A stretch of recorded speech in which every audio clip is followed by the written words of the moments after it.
Hola a todos. Good afternoon, good evening, buenas noches, buenas tardes. My name is Abelardo de la Peña Jr. I'm Director of Marketing and Communications with La Plaza de Cultura y Artes, welcoming you to tonight's En Casa con la Plaza. En Casa con la Plaza is La Plaza's virtual programming. We've been doing it since April of 2020, since the pandemic, the beginning, the middle, and hopefully now the end. Bringing you the best of our community's history, art, and culture from our home to yours via these presentations, conversations, demonstrations, and performances.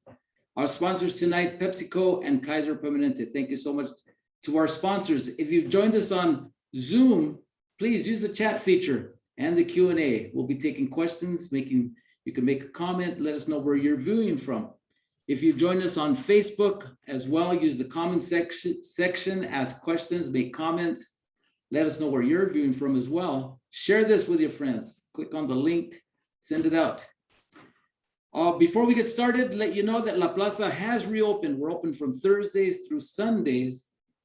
Make your reservations at lapca.org.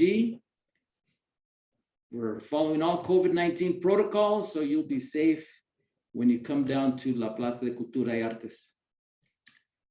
Usually we ask you for your questions. We're going to do something a little bit different tonight. We're going to ask you a couple of questions and take your time.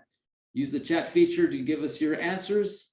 We'll take them and let people know. Use the comment section on Facebook as well. Question number one, what have you learned to appreciate during the pandemic? Simple question. What have you learned to appreciate during the pandemic? Question number two, what steps did you take to build connection and resilience? So that's kind of the theme of tonight's En Casa con la Plaza session, in which we'll be talking about Only Light Can Do That. The exhibition currently on display at La Plaza de Cultura y Artes facade. Let me introduce you now to our host for the evening, Karen Crews Hendon, the Senior Curator for La Plaza. She was named Senior Curator in July 2020 with more than 15 years working as a museum professional with significant experience as a curator, educator in California's institutions, private collections, and universities. She previously served as interim gallery director and adjunct faculty for museum studies at CSU Fullerton, curatorial advisor to the MAW Collection of Mexican and Pre-Columbian Art, Chief Curator of the Monterey Museum of Art, and Associate Curator at the American Museum of Ceramic Art. She's been on the job here at La Plaza for almost a year now. This is her first curatorial job or project, and we're really pleased to have her here at La Plaza. And please come on up and join us, Karen.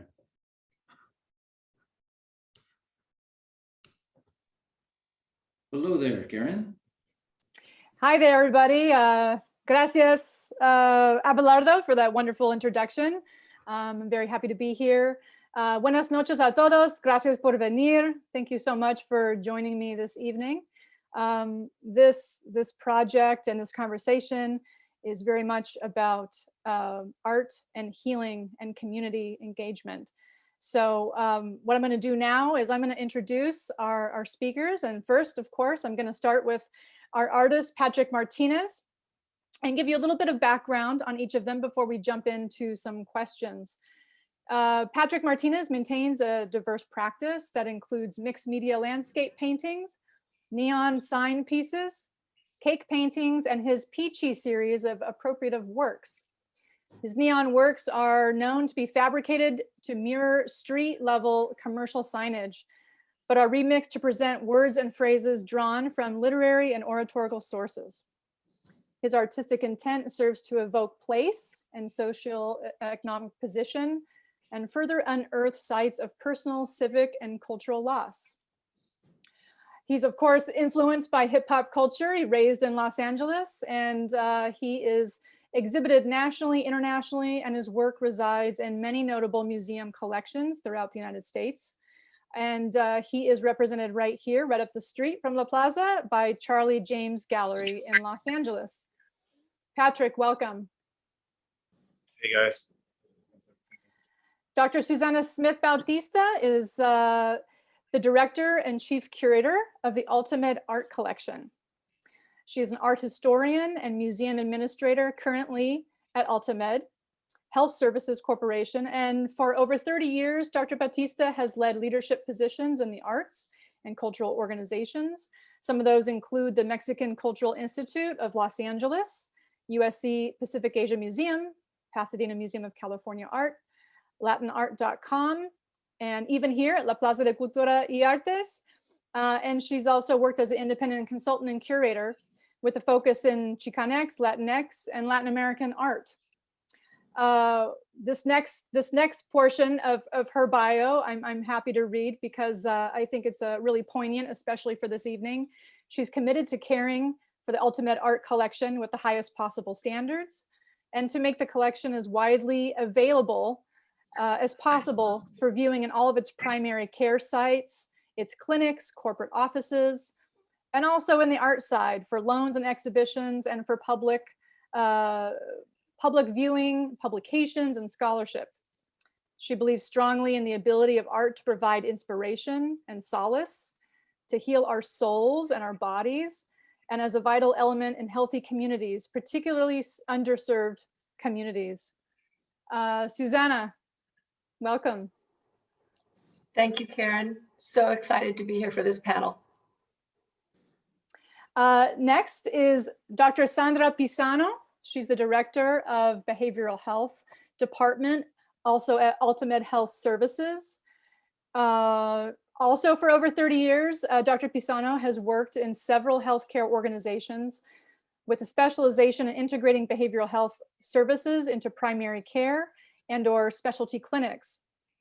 Her previous work includes Los Angeles County USC Medical Center, California Hospital Medical Center Family Residency Program, Planned Parenthood, Regional Center for Persons with Developmental Disabilities, Community Mental Health, and served as consultant for various health plans and hospitals.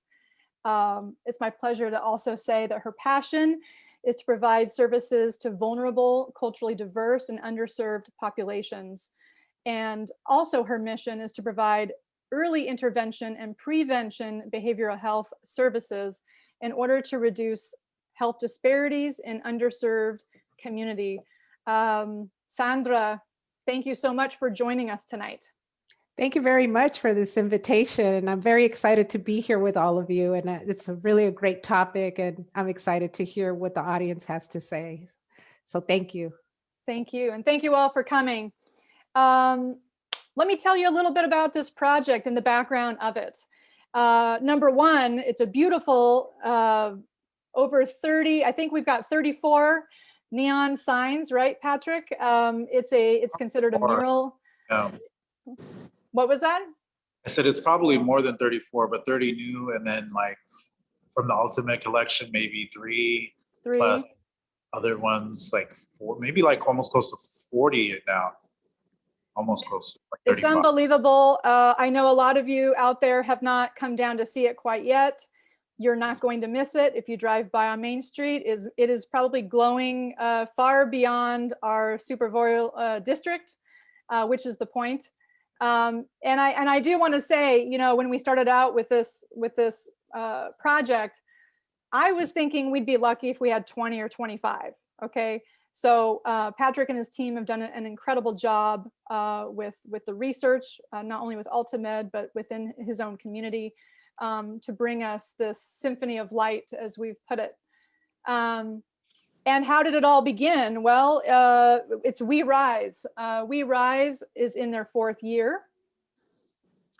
And let's see here.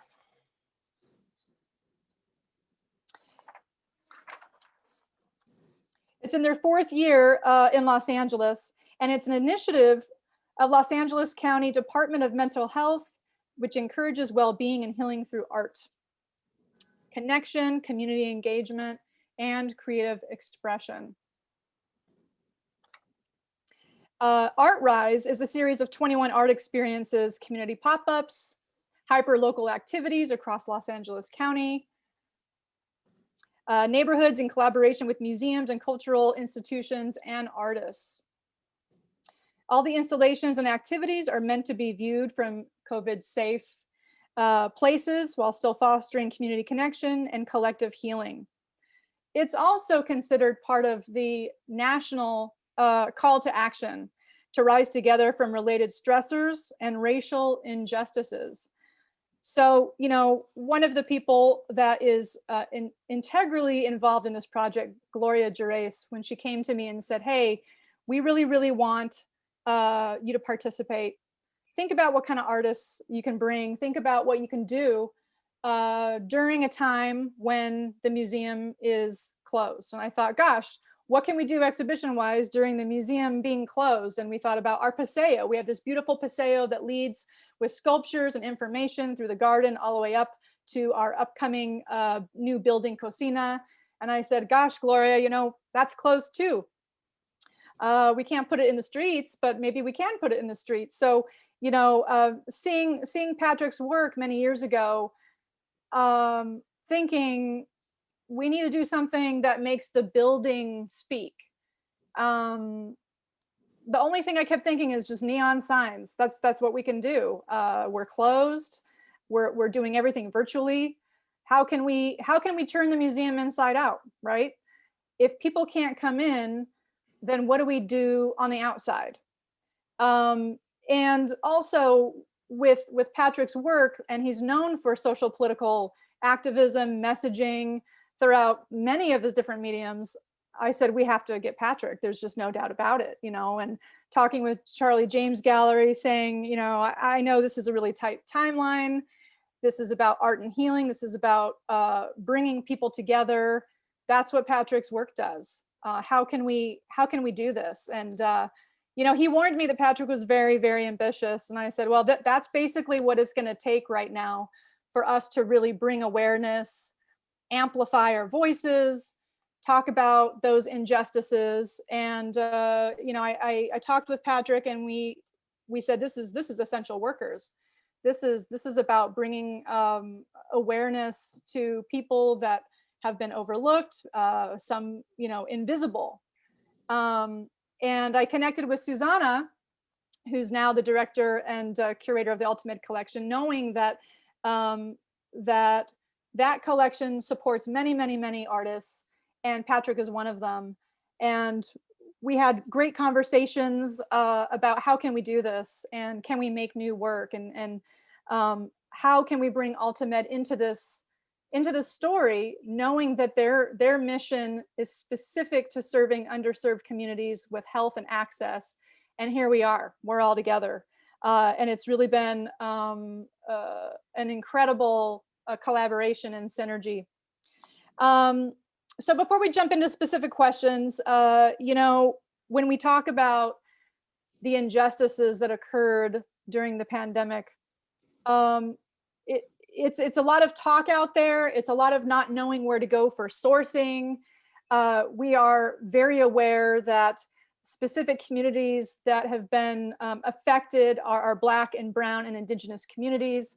And it's easy to say that we know this is happening, but where do we go to anchor and view these statistics? So one of the things that I just wanted to touch upon, and we're not going to go super deep with this, is I came upon this website, and I'm sure there's many, many websites, but I found this to be very, very thorough, and I wanted to share it with you all and talk to you a little bit about the project. It's called the COVID Tracking Project. And they started at the beginning of the pandemic, and they stopped tracking a month ago. And the COVID Tracking Project is dedicated to collecting and publishing the data required to understand the COVID-19 outbreak in the United States. On April 15th, a year ago, they launched the COVID Racial Data Tracker, which is a partnership between the COVID Tracking Project and the Center for Anti-Racist Research that collects, publishes, and analyzes racial data on the pandemic and within the United States. What Abelardo is putting up right now is just California statistics. You can go on there and you can put in any single state that you're interested in. Me personally, I went through all the states along the border: California, Arizona, New Mexico, Texas, Colorado. And you can see the breakdown, and in every single one of those particular breakdown, it's the Latinx community that has literally the highest cases, the highest death rates. And it's really something that they've gathered and asked every single state to collect in order for them to report complete race and ethnicity data. And then if there is any sort of group's case or death proportion that suggested racial and ethnic disparity, they flagged it. And you can click on that little flag and it'll tell you, how are we gauging what racial disparity is? So I found it to be really thorough, and I wanted to share it with everybody because you know, this started at the very, very beginning of this project, is how do we define what this is? How do we come together during these circumstances? And how can we anchor our research and create the type of data that we can trust, that we can believe in? And then how can we create a launch pad for healing and come together in unity? So I wanted to share that with you. And it's been really a refreshing type of project to do in connecting with La Plaza, AltaMed, and also Dr. Sandra Pisano. So Patrick, you know, in connecting art and healing and social political messaging, this neon mural focuses on the plight and resilience of essential workers and essentially creating access to art, right? Mm-hmm. And that's something that we all have in common. So I'm going to go through and ask specific questions to everybody, but I wanted just to jump in here with you and ask you the first question. Okay. You know, this year's Art Rise theme is in alignment with the kind of social political artwork that you've already done, that you're known for. Mm-hmm. How did this installation help you heal personally on your own terms? And then how did it help you reconcile this past year during the pandemic? I think it did both at the same time. It was like creating the work. You know, like neon is very straightforward. You know, it's there's not a lot of room for subtleties and nuances. It's just, with the work that I'm doing, it's really straightforward. It's just a rectangle, and then some of the messaging. And in this kind of work, compared to painting, you know, it's very instant. Like I can take a marker or pen and draw and sketch and figure out what I want to say with neon in the matter of minutes. So in that, I was able to unpack a lot of the last year, and even just stories and narratives of my friends, my family, my brother, my brother's wife, everyone, you know, all these stories that come up because they are, you know, working, you know, they didn't get to just hang out at home or being in the studio making art like me. So I'm using them, and in the sense of their stories and their frustrations, and friends that are working, and family members that are working, trying to figure out rent, figure out groceries, figuring out just how to navigate 2020 in these new times.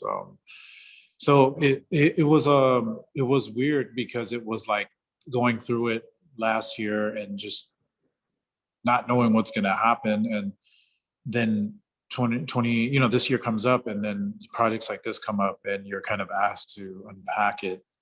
And it happened very quickly. And it was weird because there was so much, you know, there was lots of windows to fill, and I had the ammo for it. Like I was like, yeah, I have some of them, I'm ready. And, you know, and then sketching and drawing, it was just like, all of it came out. It was not hard. It wasn't like I struggled through it and it was like, oh, damn, you know, like I'm on number 5, I'm trying to get number 6. It just kind of just all flowed out. And it wasn't because of the timeline we were facing. We were working on this for a few months before. It was the fabrication that took that was a quick turnaround. But I had, we had discussions with AltaMed and Sandra, and so it had time to marinate. I had time to marinate, but it was just one of those things where it was like, I kind of had 15, half of them in the span of 2 weeks, and it was just kind of coming out. So it was already kind of there for me, and then the discussions with Sandra, and then all that stuff kind of like it was gasoline poured on the fire. Definitely, and that's something that with this project, it was always to open up in May. May 7th was the opening. Yeah. It was Mental Health Awareness Month. As part of a coalition to come together and rise up in unity to try and bring awareness to change certain aspects about the mental health system. We're keeping it up all summer. It's not going to close anytime soon, but it's been wonderful to be a part of this project, especially with the focus on Mental Health Awareness Month. Right. And I'm going to kind of go back and forth between Susana Bautista and also Sandra Pisano.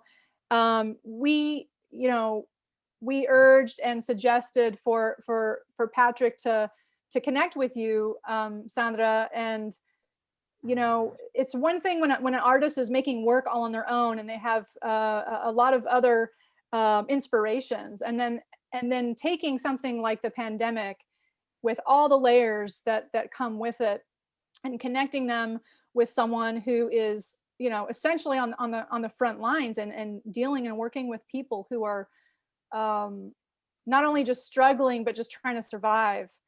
I'm curious, with Patrick and Sandra, what came out of your conversations? How did you approach the way to discover some of the research and some of the voices that came up through Patrick's neons? Where did they come from? It was a process. I think identifying definitely from the beginning how this all started, what we experienced in the beginning, what we experienced in the middle, and where we're at right now. It was definitely identifying all the different phases of what we've been going through. And everyone's going through a different phase, and we're all in different spectrum of the whole pandemic. Some of us are still stuck at the beginning. Some of us are in the middle. Some of us are in a hurry to get out of it. And I think it was just more about the process of how life was before the pandemic, how life changed afterwards, and what do we envision for the future, and what do we want to see after all of this is over. So that was basically the process that we kind of talked about and processed together. And yeah, so I think. Patrick, I don't know if you wanted to add something to that. Yeah, that sounds about right. I mean, it's just, like I'm a visual person, and just like Sandra had emailed me words of just kind of like some of the things that she was thinking about during the pandemic and what people kind of like, interactions she had. Mm-hmm. And for those like words to kind of come across, and, like they're kind of like, for me, they ignite other ideas. So it was kind of a great thing to kind of just sit and chat, and then later on email back and forth about that. And some of this, like all of it, obviously a lot of it sticks to the wall for me, and like a word or some kind of it's a starting point, and it's a great starting point to list. And sometimes it'll remind me of a quote that I kind of read, or it'll remind me of a quote that I recently read, or just something that I kind of combined with already existing signage that I've seen or had a photo of, or I just composed something that's new. So it was nice to have that ammo like ready, and just kind of like the discussion happened, and it happened quick, and it was during the right, the right timing of where I was sketching and drawing a lot of these signs. You know, another aspect to this project was, and this is quote unquote, we rise language. They say that they wanted to break barriers, defy old assumptions and stigmas about mental health issues in order to bring awareness to how social conditions impact individual and community well-being. So what old assumptions and stigmas are they referring, Sandra, and how do we rewire these patterns? Yes, that's a great question. Unfortunately, we still have a stigma associated with mental health, a negative connotation associated with it. A lot of people label individuals with mental health issues, such as quote unquote being crazy or being weak, or being ashamed of it. That's a negative connotation that is still around, unfortunately, prevents people from seeking help. And so what we want to do is we want to bring the conversation, we want to normalize the conversation. We want to talk about it in a very compassionate way, provide empathy for those of us, people, all of us in the field of mental health and people going through difficulty, to really, identify with compassion and educate others, remove the labels, and normalize the conversation, create opportunities like this one right now, where we freely talk about emotional well-being and really support each other and create forums like this one to talk about mental health issues, and not suffer in silence anymore. So we really want to bring it out to the open. We're all human. We all experience different types of emotions. It's okay for us to talk about our emotions. And I'm glad that we're here and we're talking about this.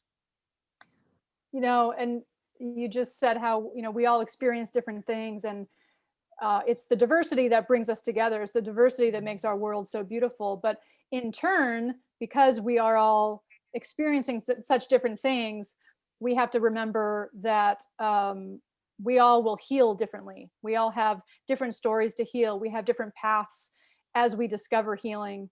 And what a sacred way to be able to honor all of us, to be able to heal in the own way that we need to.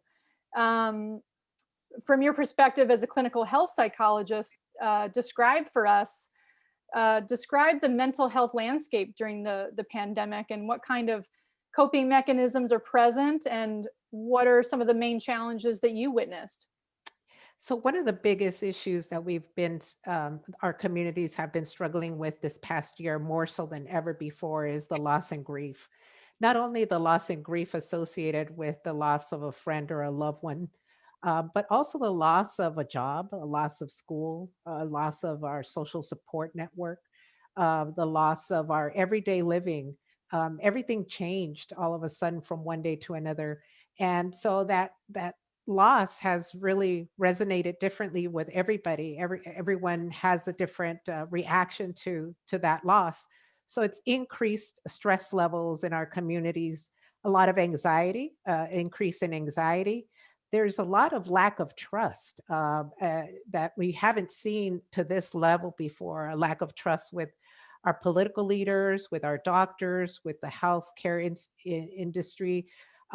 There's a lack of safety, not knowing who's going to be there for me. How is this virus going to treat us differently from other communities?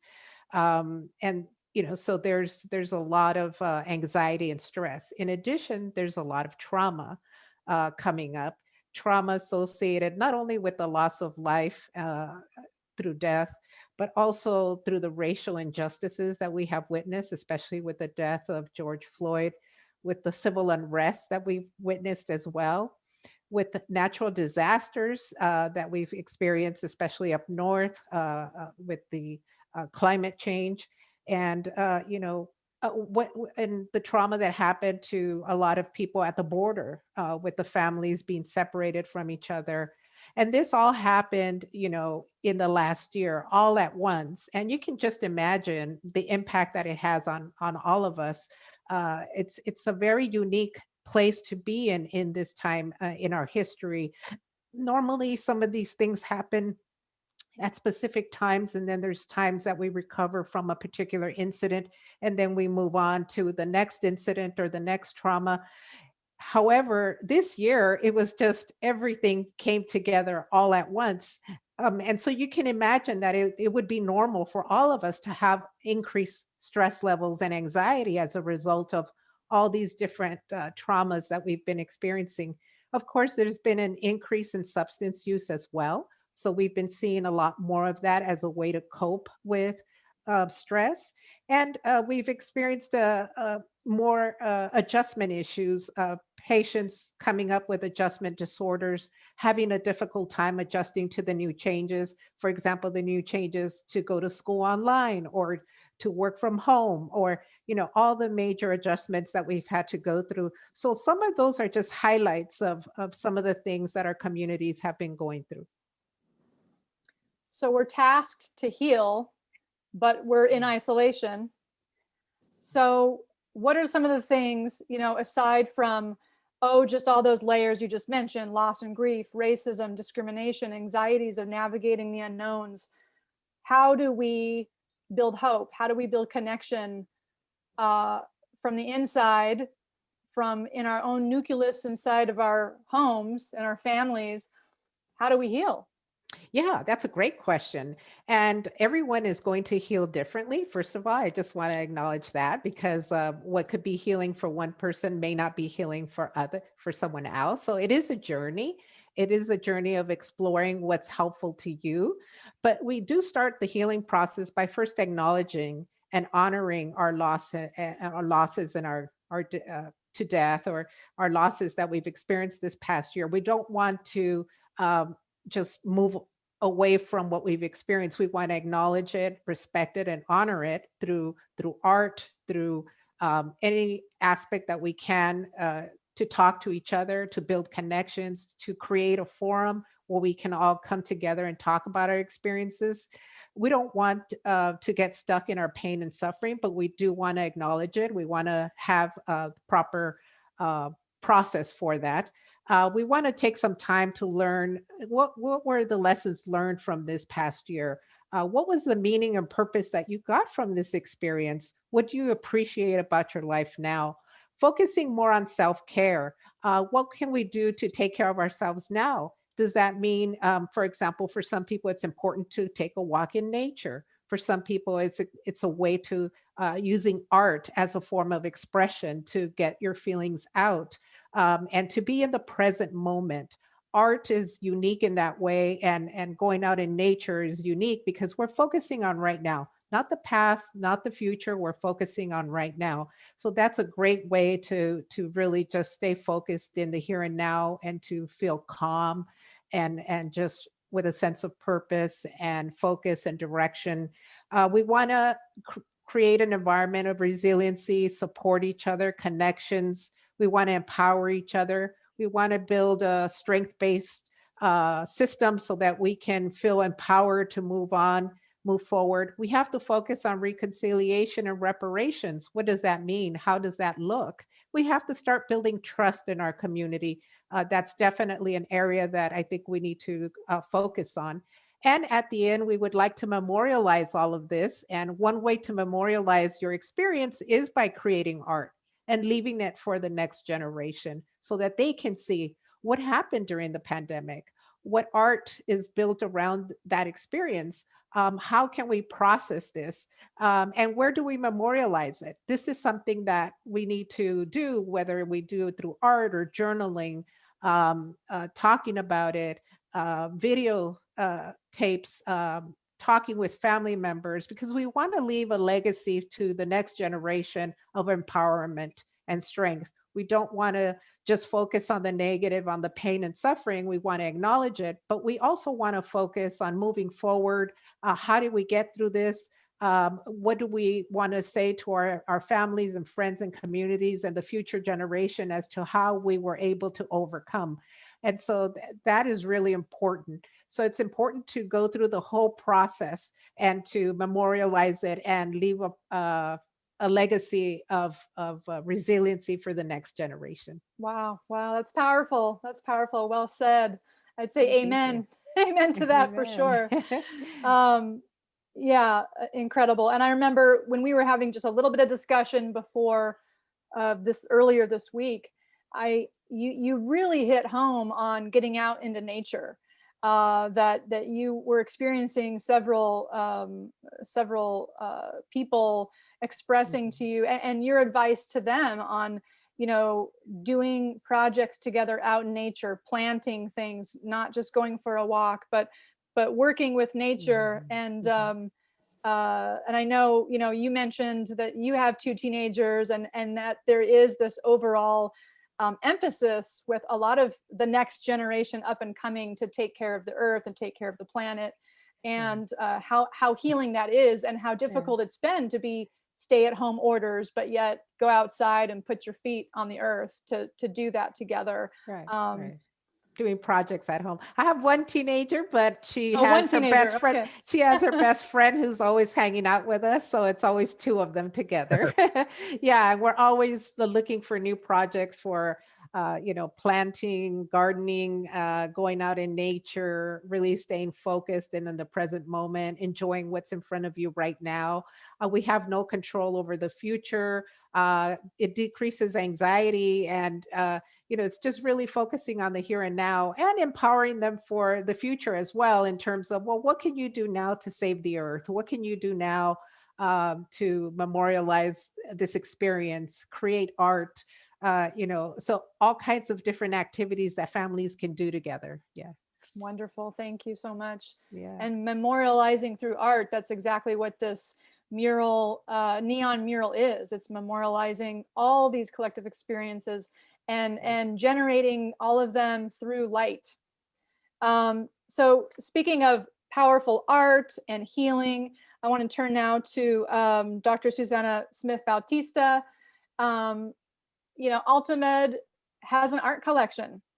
And Susana, tell us about this art collection, and tell us about the mission of AltaMed. The mission for me is very, very special, with the access to healing. And then tell us about the art collection. Thank you, Karen. And again, first, I want to say how honored we are that you asked us to participate in this project. It is so important for AltaMed, and I think it's a great, great partnership. AltaMed was founded out of disparity, and it's still the same mission. The mission to eliminate disparities in healthcare, access, and outcomes by providing superior quality health and human services through integrated world-class delivery system for Latino, multi-ethnic, and underserved communities in Southern California.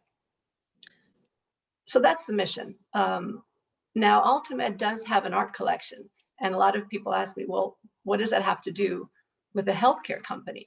But it has everything to do if you see a holistic vision of healing, right? And we're healing bodies, we're healing spirits, we're healing communities. We believe in access, like you talked about, in disparity, and we do believe that there is a disparity in access to the arts as well. Especially with Latinos, as we said, multi-ethnic and underserved communities. In so many of the communities where AltaMed has clinics, in Orange and LA County, and there's 33 of them, there's no art. There might be some murals on the side, but there's not really access to the great museums that we might have in other parts of LA. And so what AltaMed is doing to again address disparity is we're putting art in all of our clinics. We have, this is great. So this is an activity room in a PACE center where it's full of museum quality art. Our collection right now is over 1,000 works of art. Wow. Of mostly all mediums. Oh, this is beautiful. This is an outside of a clinic with a wooden cut metal piece by Carmen Lomas Garza. And the collection is mostly Latino artists, Latinx artists, but it is also representative, has Asian artists, African American, Latin American, Anglo artists, because that's what our communities are. Our communities are diverse.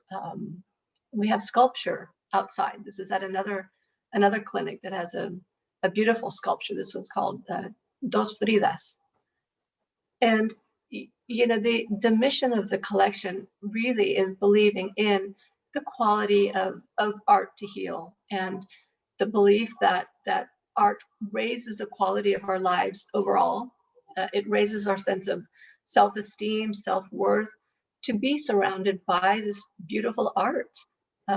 It's calming. We've talked about, like Dr. Pisano said, the ability to create art and how that is healing, especially with mental health issues. We know that there's a great program with Alzheimer's and dementia in a lot of art museums. And also you offer classes, right? We do. We have artists that are in our collection that teach art to seniors, mostly to seniors. And this is something I really am anxious to get back to when the pandemic calms down a bit. And with such a vast collection, 1,100 pieces. Almost 1,100. Almost 1,100 pieces. And a lot of these, the majority of them are up in your clinics, right? They're not sitting in storage. They're actually out there. Everybody can see them. I would say about 90% are hanging on the walls. Corporate office, in the clinics, because we want them out there. It is about access, as we're all talking about tonight. And I must say that we also loan our art, as we did with you.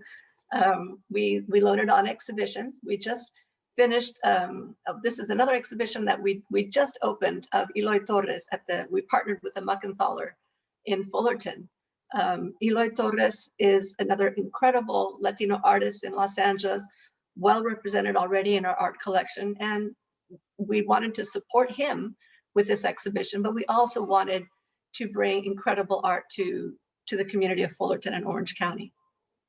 Such a beautiful portrait, and he's an incredible painter, like you said. And what a perfect time to bring portraits of faces to the forefront here. Another thing that I really admire about the, I guess, the strategies of how to utilize a collection within a healthcare system is that, aside from it being in your clinics, aside from loaning out and having exhibitions in museums and cultural centers, this art also serves your internal community. Your internal employees have access to it, and they also have access to these programs. Right. AltaMed has over 3,000 employees, again, spread out through 2 counties and, over 36 sites, including also mobile clinics. And their families, so we want to have a really beautiful working environment. We want everyone to feel like they're working in a museum, as you and Abelardo know what it's like, right? We have these exhibitions that we make them available for our staff, and just like the neon mural, we also encourage our staff, drive by, go and see it, Thank you so much. Thank you. That's incredible. And how lucky for the employees to be there to have interrelations between healthcare, community, and art all in one place. As you know, that's always the mission of museums. And so what a great bridge. So, to that regard, we all know that words, this is for you, Patrick, words matter. And bright neon words grab you from the street. Tell us how you even got interested in neon. How did you start getting interested in neon? And we can dive into some specific signs. There's so many all over La Plaza. How did you grow into even having the idea of being a neon artist in the first place? I think it's always about observation, right? Like when you're an artist, like one of the most basic things you could do when you're honing in your skills is kind of observational drawing, like still lifes and things like that. And then once you get outside of the studio, you start to look around And then you might paint a landscape or a couple landscapes, you paint people. I think the neon is a byproduct of observation and just kind of like looking beyond what I can kind of replicate and paint, or two-dimensional kind of like drawing. It's actually taking elements of what I'm trying to observe and changing them. And that's what the neon, you know, the neon entry point is not because I wanted to use it, you know, like I think like, you know, like your tools are only as good as your idea, you know, like it's like, you know, like some people want to use neon just because it lights up. And my entry point was like, I wanted to remix messaging that was already existing, use already existing vocabulary that was already there, and like kind of like alter it and reposition it because it was familiar. So driving down Whittier Boulevard from my studio off of 6th Street, Alameda, by the, you know, it was by the Gun Club, which is, I think it's still there, but it was a small studio, and I would drive and wait for traffic to die down. Then I was late, like kind of a late worker. So, you know, it was a good excuse to leave the studio late. And the 6th Street Bridge was already still there.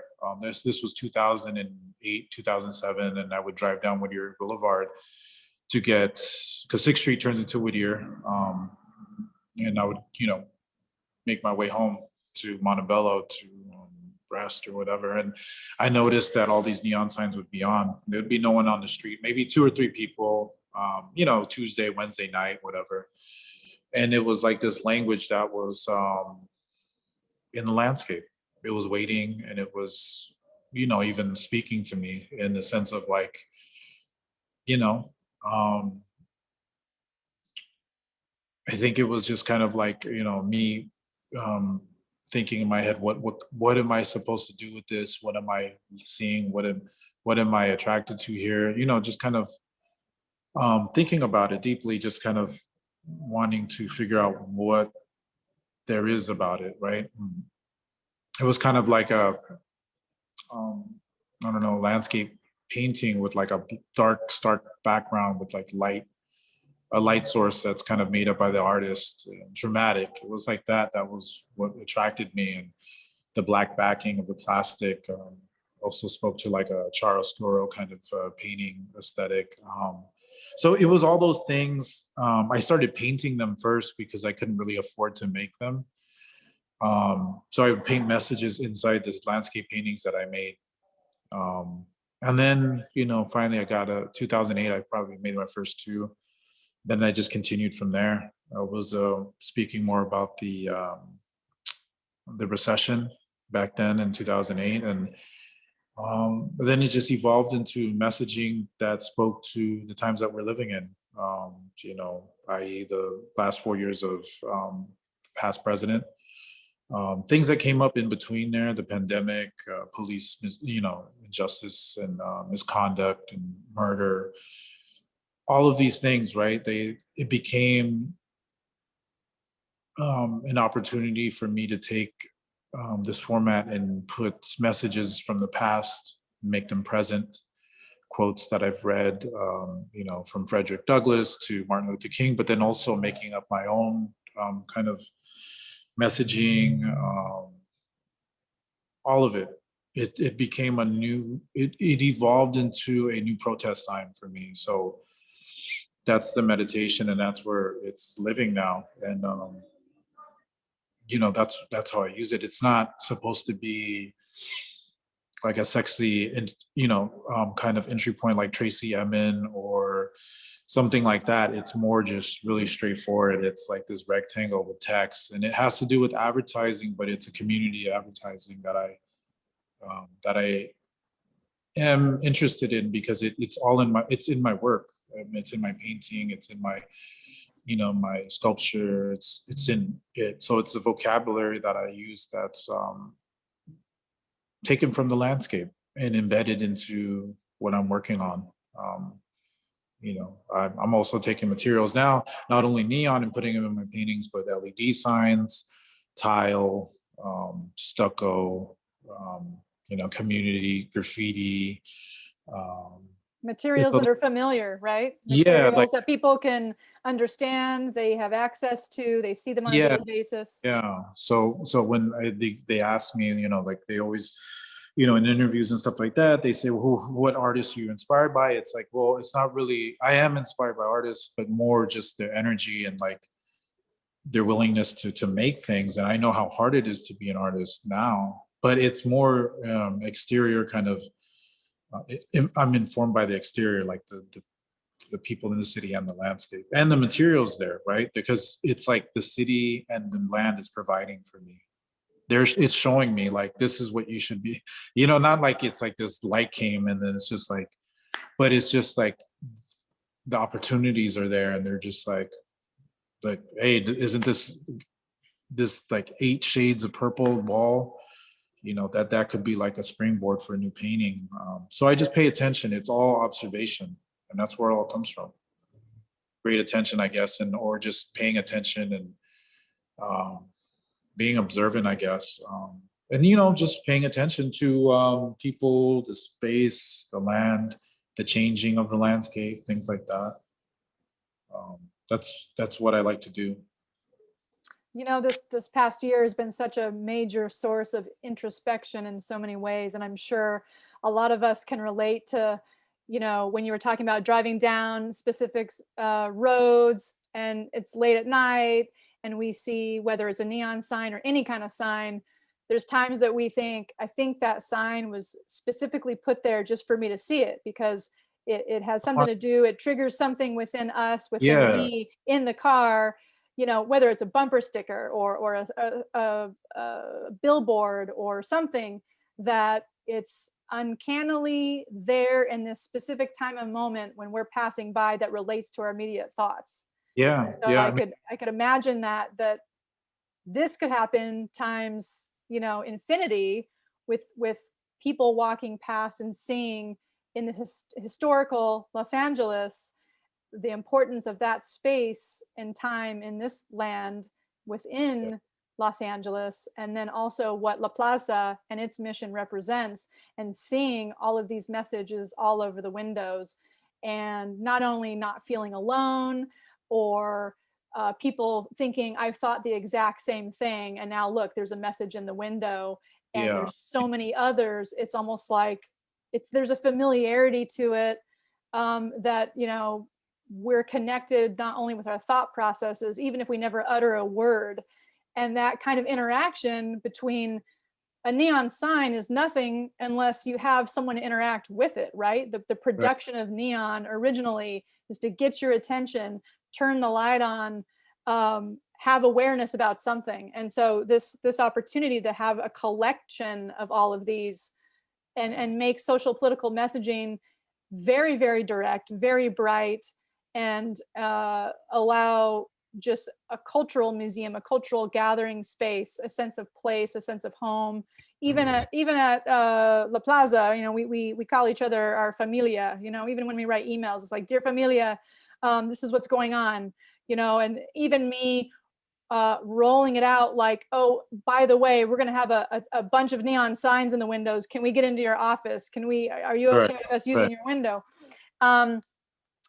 To the other side, where we started putting a few up at the very beginning, as you know, we borrowed 3 that are in the AltaMed collection. And the first one was Brown owned.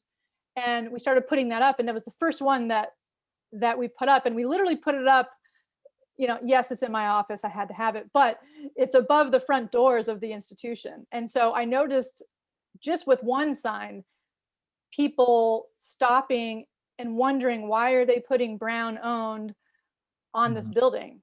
And then the next one, I think it's another quote by Dr. Martin Luther King that I think, you have to correct me if I'm wrong, but it's, we all came on different ships, but we're all in the same boat now.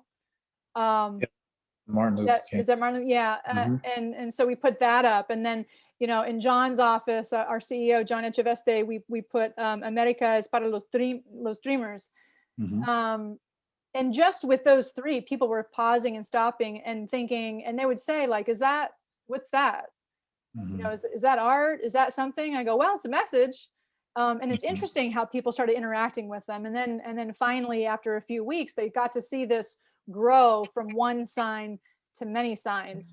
And in a lot of ways, this is a process, you know, that kind of mimics that process of healing, the process of connecting with one another, and how these signs on an individual level, there's all these histories and double meanings behind them, but then all together in unity, it creates a really, really big voice. Yeah, I mean, it's something that I wanted to, when you asked me to, when we first started talking about it, I knew that there would be opportunities to kind of connect with people on the street. And I wanted that same experience to happen like I did when I first interacted with this, you know, these neon sculptures in different parts of LA. But also just the past year, speaking about the pandemic and sheltering in place, you know, it was a dark time, and, you know, lighting up, you know, a block or street was the right thing. I think, like, you know, when you approached me to do it, I thought it was like the biggest kind of like, yeah, for sure. Like, I mean, it's what we had to do, especially when people are kind of weird about going into spaces. And it also, for me, it speaks to painting, you know, or like, you know, photography or whatever you want to call it, like light and dark. It's like we went through this whole thing, a year of darkness, and kind of like the, you know, the civil unrest of, you know, the everything, you know, Breonna Taylor and George Floyd, everything, like, you know, all of that. And then this new year, we needed this. So it was kind of like something I was looking forward to doing. And it was, it's something that I imagine myself doing, and I'm glad that it came up and we were able to do it. I think you were in the right place at the right time. Yeah, absolutely. I want to remind our audience that we have questions that we're asking you, and then feel free to ask us. We're going to dive in to just a couple of specific signs, but our questions to you are: what have you learned to appreciate during the pandemic? And then what steps did you take to build connection and resilience? One of my favorite things about your work, Patrick, is that there's double meanings. There's even more than double meanings. There are specific signs that you created that completely talk about the pandemic. Sick of working when sick. Mhm. Working for essentials, but the S's are money signs. Yeah. There's ironies and stories behind them. You can take them at face value at the first obvious look, but then there's other messages that really emerge from them. Wellness also has two S's with money signs, and the idea about working for essentials. Who's essential? Who's not essential? Are the people working for people that think they're essential, or is it the people working for the essentials that are really the essentials? So tell us a little bit about some of those double meanings. I mean, you know, like the wellness, it's expensive to be sick, you know, during this, you know, the pandemic. And then, you know, like that's the thing, because like the pandemic just amplified all these things that I was already thinking about, because these are things that we're already kind of dealing with, right? If you get sick at any level before the pandemic, it was like something you had to pay for. It was something super expensive. And, you know, they're inspired by my mother too. You know, she was, you know, she was a janitor at the federal building, and she had all kinds of issues with herself, but she was like, you know, always working. And she just comes from a time where you just, you know, she wants to be useful. And so she was always working while she was sick. She literally, I would have to go pick her up. She couldn't breathe because her heart was weak. And, you know, her lungs was filling up with fluid. And, you know, it's crazy stories, you know, and I knew that, you know, her mentality was that she wanted she didn't want to be a burden. She wanted to make, she was like, I need to provide and put my money, I want to come up with my half or whatever her mind was. But a lot of families think like that. A lot of moms think like that. A lot of dads think like that. And that's the same thing you could apply to the pandemic. They're working in weird, crazy situations. So a lot of that, was kind of personal, and then also applying it to the pandemic, and like families and stories of, that my family's talking about, and friends are talking about losing loved ones. So it's that the urgency, like that urgency, the desperation. These are things that I'm interested in that language, even in protest and when people are uprising. What language are they using when they're urgent, when they're tired? These are the things I'm kind of meditating on, and those I'm combining that messaging with already existing income tax and checks cashed and dealing with commerce and money, because it all has to do with money. Like the exchange is like, so if anyone's ever gone into an ambulance and gotten taken somewhere, it costs money to do that and checked in and stuff. So these are the things, that people are probably, these are things that friends and family are thinking about. So I just wanted to make those signs and those double meanings available to people to understand, and not to understand, but just to be like, yeah, like maybe they like I said before, like these windows become mirrors, right? They kind of reflect back, and they see themselves in some of the language, and that's my hope, that I kind of connect with them in that way. Some of the other protest-like signs that you're talking about, color allowed, where all the letters within color are different colors, and then of course, stop Asian hate. But then also you're inspired by lyrics and different quotes. Like you said, money issues. No money, no problems. All my money spent, so I dig deeper. Yeah, that's like Eric B. Rakim, but then also Biggie, but then also, applying it to like the realistic kind of time, the reality of times today is like, people would be like, give me the problems that come with the money, because I already have problems, because I have no money. So just things like that, and like even like readings from bell hooks and things that can really more aspirational, I guess, because we need to see that. What does that look like? So it's all like kind of a language that's there, and like the colored aloud is like based on color copy signs, where they color, they make the color, all these different colors and copies, just like in white. And then language from segregation and specific spaces only used for whites, only, and colored only, and so thinking about place, signage that was in the past, making it present, making it new. And for those that aren't necessarily familiar with some of these bell hooks, known, as Gloria Watkins, who was a social activist and an author, that one's one of my favorites.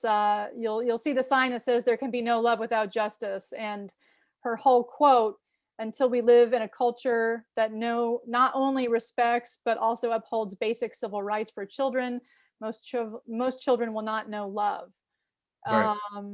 And it goes right into the like immigration issues, which you have as these: no body is illegal, la migración es natural, tierra y libertad. I know Stop Asian Hate was one of the more recent ones, and it's one of the things that I love about this installation, is that it's living, it's breathing, it's listening, You know, I kept thinking as we were coming to the end of the installation, I hope there's not yet another thing that he has to make in neon at this point that's similar to that. Yeah. But nevertheless, it's all together, and it's about that resilience, and the call to action for rising up, which is exactly full circle what We Rise is supposed to do. So love is moral. Seeing a lot of these signs too mixed in with everything else gives us inspiration and hope. Love is the goal. Mutual giving creates community. That's another one of my most favorite. And I was thinking of mutual giving creates community when Sandra was talking about how to create community and connection. And that's a neon sign that I just think goes right hand in hand with that comment. And then to remind everybody that you know, the title of this piece and the significance of that only light can do that, which riffs off of Dr. Martin Luther King. Darkness cannot drive out darkness, only light can do that.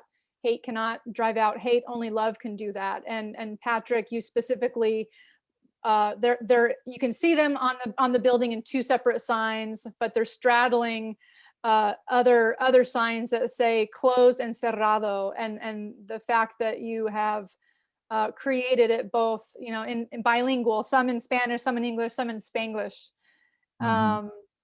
and referencing someone, heroes is super important, like Dr. Martin Luther King, who we know as a beacon of light during such a time of darkness, and that play on words, but also the seriousness under having these activists and political figures that we can look up to.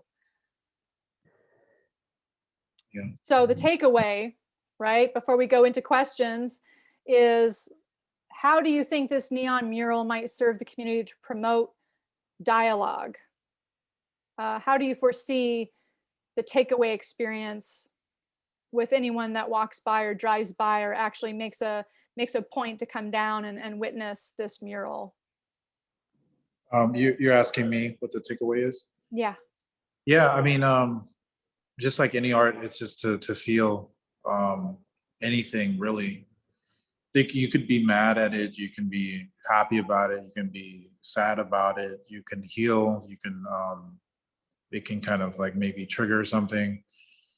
But I don't know if it's a dialogue that you have with your friends, or maybe it is just someone that you're just is there with you, and you kind of like are looking at it together and you don't even know that person. But it's maybe, you know, it's part of something you think about later, and it's something that you unpack later. But the takeaway is that it's communal. It's like, you know, it's one of those things that it's a bridge that I like to build or try to extend myself out with this visual art that I'm making. This is a you know, one of those examples that I want to try to place art in, you know, in people's daily kind of routine, and it's not really a hurdle to try to get into this museum, or they feel that there's a stigma. I mean, you know, they're unfamiliar with it, but there's a stigma behind, like, well, I don't want to go to that museum, I don't know what it's about, you know, like it's just more direct, like the medium of neon, and it's there for them, and they can feel all those things, and what they take away from it is going to be a mixed bag full of things. It's going to be something that you know, it's going to be a bunch of feelings. They're going to feel a lot of things, and I don't know if some of them are going to be, you know, better than others. I don't know yet. It's too early to say, but that's what I think. I think it's going to be a mixed bag full of emotions, especially because people are now getting out, and they've been in, you know, kind of like doing their thing at their, where they live and where they stay, and they're, you know, they're in a routine, and now they're trying to, you know, get out and break that. So I don't know. Maybe it's something that they can. This might be something where they feel like they're being seen, heard, reflected. You know, all of those things is just something where you can kind of a space to kind of unpack some of the things they've been going through. Beautiful. Thank you. This exhibition is going to be up throughout the entire summer. Get a chance to look at all the other installations that are in tandem with this one. Go on the website, We Rise. There's a map. It's all outside, but ours is going to be up throughout the entire summer, and it will be up through September 5th. I want to thank all of you for having this really inspiring conversation. But before we leave, I want to turn this time back over to Abelardo. He's been keeping an eye out for the chats from our community, seeing what kind of answers or questions that they're asking. So what do we have? Thank you so much to Patrick, of course, Dr. Pisano, Susana, and you, Karen, for the thought-provoking questions and comments and insights. All of you for the insights that you have, regarding not just this particular installation, but also what many of us have been going through during this really difficult times, and how being aware of our mental health is one way of passing through it and helping each other out. So thanks to all that have joined us tonight. I'm just going to shout out a few names before we get to the questions. Sandy Romero, thank you for checking in. We have, let's see, Julie Klein mentioning this is a very nice live chat. Thank you for doing this. I just shared with my friends. Thank you for sharing it.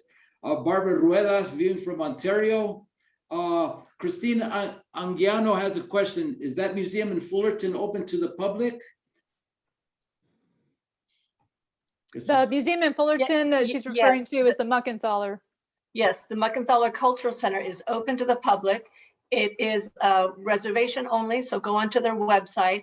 There is a very low admission fee. It's not very much. It supports them. And it's a beautiful drive there. It's a beautiful space if you get a chance. All right, John is asking a question here. John, thank you so much for your comments in the chat regarding what are you appreciating during the pandemic? Your family, friends have been grateful, but your question is, have you received any profound or unexpected responses from the public based on your neon art? And have any of these responses translated into any specific creations where your art becomes their voice in the community? Later on, maybe that translates into something if I have a conversation with someone, or someone is in them, like if it just kind of translates that way or touches me. But there have been lots of messages on social media where they'll tell me that just cool little drops, like, hey, I want to drop you a line, thank you for doing it, or just more like, hey, I was having a crazy day, it was really like terrible, and this made me feel better, or like really just straightforward and simple like that, and those are kind of the messages that I get in the DM, and I try to reply and just let them know that they're seen and heard, and like things like that are just kind of like very I appreciate that because they're really straightforward, and at the very least they just like probably dropped by or stopped by, or some knew about it and they didn't know. I don't know, like they have an idea of what it might be, but they get there and they're pleasantly surprised, I think, and their mood changes, and that's kind of refreshing to know, at the very least, that I had something to do with that, or we had something to do with that, like putting this thing together, all of us. I think it, and we're not going to hear from everyone like that. Maybe, there's a lot of people that feel that way. There's some people that feel a different way or whatever, but it's, I think that we're doing our job when we get messages like that. And, even the bad ones, if we get bad ones, and, we're still doing our job. So yeah, definitely some good ones. Well, thank you. At the beginning, we did Karen posed the question, what have you learned to appreciate the pandemic? And John says, leveraging social media to stay connected and informed with friends, family. Thank you for that. Redesigning my living space to reflect many aspects of my personality, reaffirming my sense of self during the pandemic. Dr. Pisano, is that something that you have heard from your from your people that you work with as far as how they've been able to, what steps they've taken to build this connection?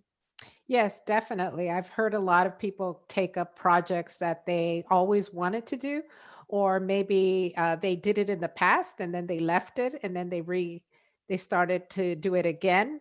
And a lot of it is artistic in nature. And it also involves appreciating the simple things of life. You know, it could be something very simple, even as we talked about before, being out in nature, never noticing the bird outside the window, just little things like that. A lot of people have taken on new perspectives as a result of the pandemic, and a lot of it is very appreciative, very grateful for what they have, and really touching into that artistic expression. Yeah, we've definitely heard, and we encourage people to express themselves in a very healthy way by engaging in these artistic endeavors, and as a healthy way of coping. Oh yeah, very valuable indeed for a lot of people that have taken up, as you say, either or taken up something new or just revisiting old projects. In my household, for instance, going through boxes full of photos and putting them into albums, enjoying nature and different things. Alondra Vieri, for instance, what's important to her, the importance of your support system, whether it's through friends, co-workers, or family and pets, is something that she's learned to appreciate. So thank you for that, Alondra. All right, well, that concludes, unless there's any more comments or final statements from our panelists. We really appreciate you being with us tonight. All of you that viewed out there, either via Zoom or Facebook, thank you for joining us.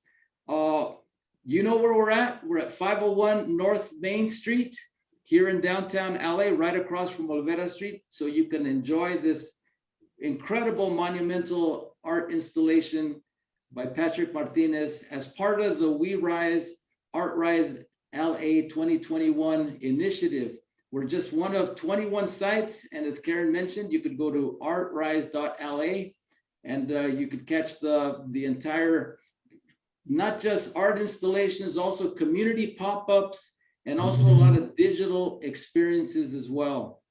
So thank you so much to everybody for joining us on En Casa con la Plaza. We continue this Friday with a pretty cool program, Chicano Rap, 5 Essential Cuts with Carlos Aguilar, also known as Big Brown Dad. And then next week, we have our cooking demonstration on Monday, Mole de Almendras en Español con Celia Florian, cocinera oaxaqueña. And then on Saturday, the return of Sara Quintanar of Music with Sara, singing songs from our abuelos. So that's it for En Casa con la Plaza. Thank you so much. I'm going to put this on gallery view so that we could take a selfie here. I'm going to do a screen share. All right, everybody, big smile, please. Uno, dos, y. All right, thank you so much. Well, buenas noches a todos. We'll see you soon. If you didn't catch this entire program, or if you want to see it again, we'll be posting it on our YouTube page at La Plaza LA. It's also going to continue to live on our Facebook page at La Plaza LA and our website, lapca.org. This one, along with the 160 plus sessions that we've been conducting here on En Casa con la Plaza this past year. So muchas gracias a todos. Buenas noches, and we'll see you soon. Bye-bye.